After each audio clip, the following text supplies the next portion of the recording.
March 1945. Western Germany. A farmhouse cellar smelled of wet stone and gun smoke. Sergeant Calvin Dupree stood at the top of the stairs with his rifle leveled. Below him, a German officer sat in a wooden chair with his arms crossed.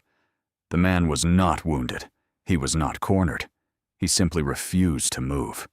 He looked up at the black American sergeant with cold, contemptuous eyes and said 4 words that would reach the ears of George S. Patton before sundown. Sergeant Calvin Dupree was 29 years old.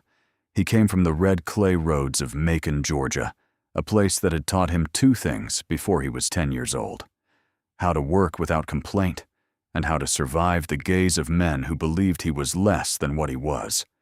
He had carried both lessons into the army, and then into North Africa, and then into the hedgerows of France, and finally into the mud of the German interior, where the Third Army was now pushing east at a pace that left no time for hesitation. Dupree was not a man who spoke much. His company commander, Captain Louis Archer, of the 761st Tank Battalion, had written in his field report that Dupree was the kind of soldier who made other men steady simply by being present. In 4 engagements across France and Belgium, Dupree had never lost a man under his direct command. He read terrain the way a farmer reads weather. He knew where the danger was before it announced itself. On the morning of March 14th, 1945, his squad had cleared 3 buildings on the eastern edge of a small German village, whose name appeared on no map they carried. The farmhouse cellar was the 4th. Oberstleutnant Friedrich Brandt was 51 years old. He came from a family that had held a military commission in the Prussian and later German army for 3 consecutive generations. His grandfather had stood at Sedan. His father had died at Verdun. Brandt himself had served in Poland, France, the Eastern Front, and finally in the defensive holding actions along the Rhine, where the German army was now collapsing sector by sector. He was not a fanatic. He was not an ideologue. He was something more precise and in many ways more dangerous. A man who had spent his entire adult life inside a system that told him exactly where he stood and exactly who stood below him. That system was now rubble. His division was gone. His communications were cut. He had sent his last 2 enlisted men forward to surrender 30 minutes earlier. He had kept himself in the cellar because he had made a private decision that he would not raise his hands to just anyone. He would choose the terms of his own defeat. And when the boots on the stairs turned out to belong to a black sergeant from Georgia, Brandt looked up and said, in English sharp enough to leave no ambiguity, "I will not surrender to you." The words fell into the low stone room and sat there. Dupree did not move. His rifle did not move. He had heard variations of those 4 words his entire life. He had heard them from foremen and sheriffs and bus drivers and men who thought the width of a sidewalk was a question of bloodline. He was used to them the way a man gets used to cold rain, not comfortable with it, not broken by it, simply accustomed to the weight. But this was not a sidewalk. This was a war. And the man in the chair had a sidearm still in its holster and the look of someone who had not yet decided what he was willing to do. Dupree told Brandt to stand up. Brandt told him again, slower this time, as though Dupree had not understood. "I will wait for a white officer." Dupree looked at the holster. He looked at the stairs behind him. He looked at the man in the chair, who was watching him with the particular stillness of someone performing a test. Then Dupree did something that required more discipline than pulling a trigger. He stepped back, told his men to hold the perimeter, and sent word up the chain. You have to understand what that moment cost. Dupree had the authority. He had the rifle. He had every legal and military right to force that man out of the chair and into custody.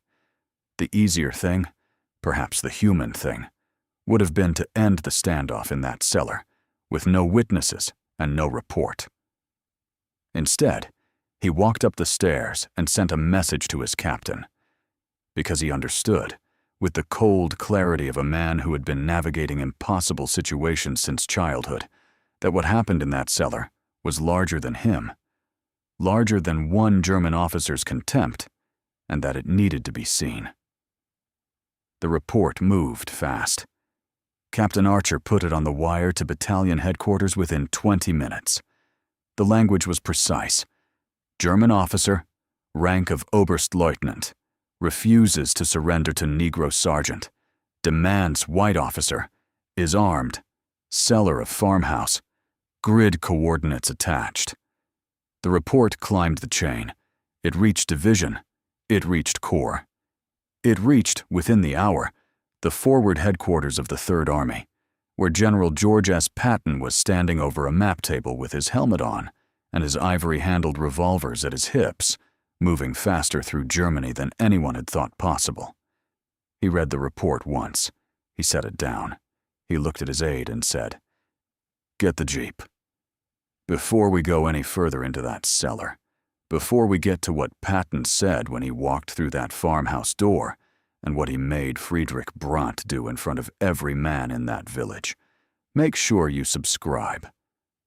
This channel tells the stories that get one paragraph in the history books and deserve an hour. Subscribe now, and then we'll go back to that cellar." Patton arrived in 40 minutes. His jeep came in fast and stopped hard on the cobblestones outside the farmhouse. He stepped out without waiting for the engine to fully die. 4 stars on the helmet, mud on the boots, the revolvers exactly where they always were. He did not look at the officers waiting for him outside. He looked at Dupree, who was standing at attention by the farmhouse door, and he said, "Show me." Dupree led him down the stairs. The cellar was maybe 12 feet wide. Brandt was still in the chair. He had not moved. He looked up when Patton came down the stairs, and for a moment something shifted in his face. Recognition, perhaps, or the first genuine awareness that the situation had changed in a way he had not anticipated. Patton stood at the bottom of the stairs and studied the room the way he studied a map, systematically, without hurry, looking for the thing that told him everything he needed to know. He looked at the holster on Brandt's hip. He looked at Brandt's insignia. He looked at Dupree standing behind him. Then he looked back at the German officer, and he spoke. "What is your name and rank?" Patton said. His voice was very quiet, the quietest voice in the room. Brandt gave his name and rank. Patton nodded. He walked 3 steps forward until he was close enough that Brandt would have had to tilt his chin up to meet his eyes. "You refuse to surrender to this sergeant," Patton said. It was not a question. Brandt's jaw tightened. He said that it was a matter of protocol, that an officer of his rank expected to be received by an officer of commensurate standing. Patton looked at him for a long moment. He said, "You are looking at Sergeant Dupree, and you are seeing a color. I am looking at you, and I am seeing a problem. Here is your problem. This man has fought from the beaches of France to this farmhouse without losing a single soldier under his command. He cleared 3 buildings this morning before he came down those stairs to accept your surrender. You are the 4th building. The only thing you have in this room that Sergeant Dupree does not have is a sidearm you have not drawn, which tells me you are not as committed to your principles as you would like to appear. You will stand up. You will remove that sidearm and place it on the floor, and you will surrender formally to Sergeant Dupree in front of his men, because those are his men waiting at the top of those stairs, and this is his capture, and you do not get to take that from him because of whatever world you think you are still living in. That world is finished. Look around you. This is the new one. You have 5 seconds. Brandt sat for 3 of them. Then he stood. He unclipped the holster and set the sidearm on the stone floor. He looked at Dupree, and in a voice stripped of everything it had carried when he had first spoken those 4 words, he said, "I surrender." Dupree accepted. His face gave nothing away. His voice was steady. He said, "You are a prisoner of the United States Army." Then he told one of his men to take custody, and it was done. Patton did not stay. He went back up the stairs, walked to his jeep, and told his aide to make sure the capture was logged with Dupree's name and squad number as the receiving unit.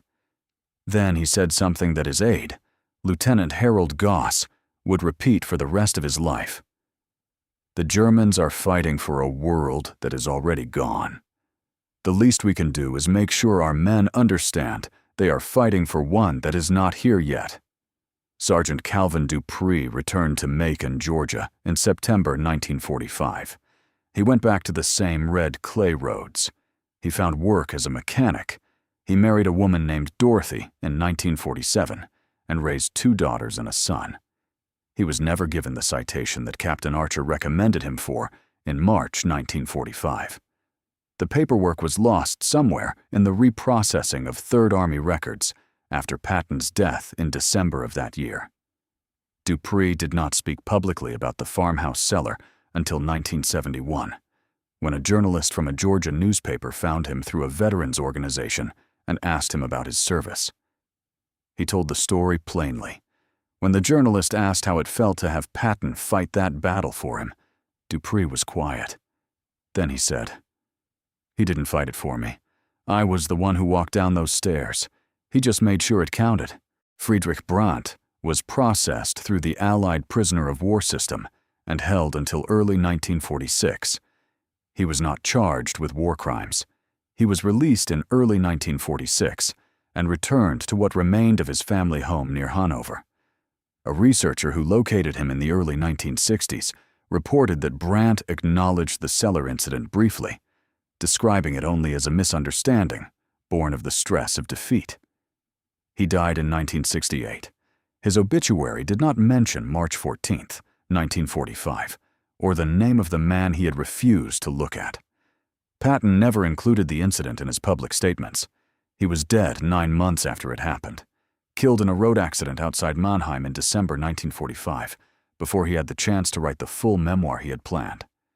But in a letter to his wife, Beatrice, written 3 days after the farmhouse, he mentioned it once, in a single sentence, tucked between remarks about supply lines and the pace of the advance. "I went today to remind a German officer that the man standing over him with a rifle is, in every way that matters in this life, his superior." Some historians argue that Patton's intervention was less about principle than efficiency, that he could not afford prisoners choosing their captors, and that his response was driven by operational necessity rather than any deeper commitment to his black soldiers' dignity. They point to the Army's continued segregation and to his complicated record on race. They argue that one cellar does not redeem a system. Others argue the opposite, that in the specific reality of that specific moment, Patton did the one thing that mattered, and that the soldiers of the 761st, men fighting in a segregated army for a country that still denied them citizenship, deserved at the very least to have their captures recorded under their own names. What Patton did in that cellar was not justice, but it was something. And in the mud of 1945, something was not nothing. What is certain is that Sergeant Calvin Dupree walked up those stairs with the surrender accepted and his squad intact. That is a fact recorded in the Third Army logs on March 14, 1945. It is one sentence in a document that runs to thousands of pages. But it is there. If you had been in Patton's position that day, if you had walked down those stairs and found that German officer still in his chair, would you have done what Patton did? Or do you think the cost of that intervention, in time and command energy, and everything it exposed about the Army's own failures, was a price that couldn't honestly be paid in a single farmhouse cellar? Tell us in the comments, and if you want more stories about the general who won the war and paid for it with everything he had, stories that don't give you easy answers, subscribe. We'll be here